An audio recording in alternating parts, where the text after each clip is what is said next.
மேட்ரிமோனியிலிருந்து உங்கள் துரைவேலு கிருஷ்ணசாமி. பிரம்மமுகூர்த்த மேட்ரிமோனி உங்களை அன்புடன் அழைக்கிறது. நம்ம முத்தான 30 முத்துக்கள் என்ற திருமண சடங்குகளை பற்றி இந்த பகுதியில் விளக்கிக்கிட்டு இருக்கோம். அதன் தொடர்ச்சியாக இந்த வீடியோவை பதிவு செய்யலாம். 10 வாழை மரம் கட்டுவது ஏன்? விருத்திக்கு திருமண வீடுகளில் வாழை மரம் கட்டப்பட்டது. அதில் நமது கலாச்சாரமும் பண்பாடும் அடங்கியிருக்கிறது. அது மட்டுமல்ல, வாழை எல்லா காலங்களிலும் கிடைக்கும். வாழை மரம் அதிக பயன் தரக்கூடியது. தன்னை அழித்து கொண்டு பிறருக்கு கனி தரும். இதுபோல் தம்பதியர் ஒருவருக்கொருவர் தங்கள் உயிரையும் கொடுக்க தயாராக இருக்க வேண்டும் என்பதன் அடையாளமாக வாழை மரம் உள்ளது. குடும்ப விருத்திக்காகவும் வாழை மரத்தை கட்டுவதுண்டு.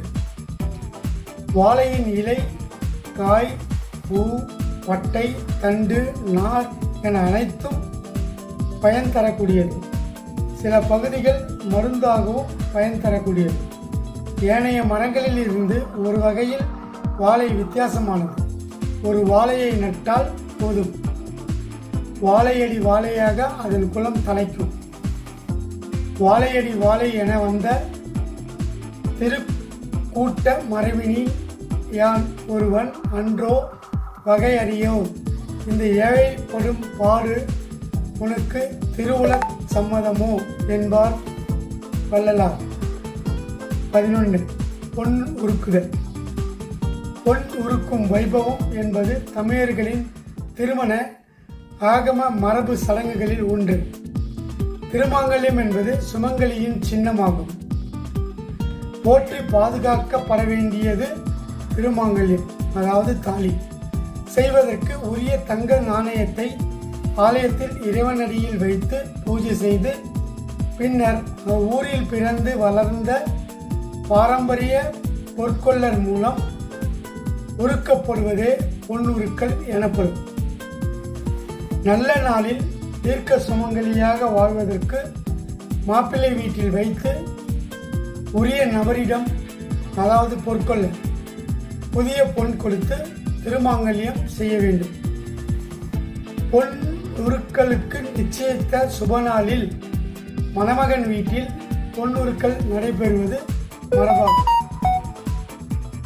இந்த சுப நிகழ்வில் மணப்பெண்ணை தவிர இரு வீட்டு உறவினர்களும் நண்பர்களும் கலந்து சிறப்பிப்பார்கள். குறித்த சுபநாளில் மணமகன் வீடு வாசலில் நிறைக்குடம் வைத்து விழாவை தொடங்குவார்கள். 12 நாளை வைத்த குறி சொல்பவர்கள். பொற்கொள்ளர் பொன்னை உருக்கிய பின்னர் ஒரு தட்டில் வெற்றிலை பாக்கு, பழம், பூ, மஞ்சள், குங்குமம், தேங்காய் வைத்து வெற்றிலை மேல் உருக்கிய தங்கத்தை வைத்து அதை மணமகனுக்கு கொடுப்பார். மணமகன் பூஜை அறையில் வணங்கி பொன் உருக்களுக்கு வந்திருக்கும் சபையோருக்கு அதை காண்பிக்க வேண்டும். அந்த தங்கத்தை வைத்து அவர்களின் எதிர்கால வாழ்க்கையை சொல்லக்கூடியவர்கள் இன்றும் இருக்கிறார்கள். இப்பொழுது சில கிராமங்களில் இப்படித்தான் நடக்கிறது. ஆனால் தலைமுறை மாற்றங்களால் நேரடியாக கடைகளில் சென்று வாங்கும் முறையும் அதிகரித்து வருகிறது. 13 களப்பரப்பு. நிச்சயதார்த்தத்தின் ஒரு வடிவம் இது.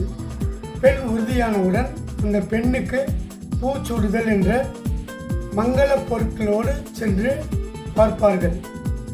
அது ஒரு விழாவாக நடைபெறும்.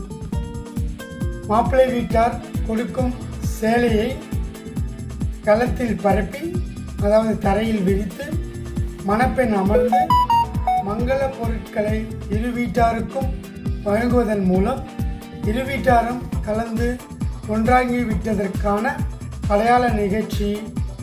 களம் என்பது பாத்திரம் நிகழ்ச்சியாகும். பாத்திரத்தில் மங்கள பொருட்களை மஞ்சள் கலவை, வெற்றிலை பாக்கு, தேங்காய் பழங்கள், பூச்சரம் நிரப்புதல் கலப்பரப்பு ஆகும். இந்த வீடியோ பிடிச்சிருந்ததுன்னா லைக் பண்ணுங்கள், ஷேர் பண்ணுங்கள், சப்ஸ்கிரைப் பண்ணுங்கள். மீண்டும் அடுத்த பதிவில் சந்திக்கும் வரை உங்கள் துரைவேலு கிருஷ்ணசாமி. நன்றி, வணக்கம்.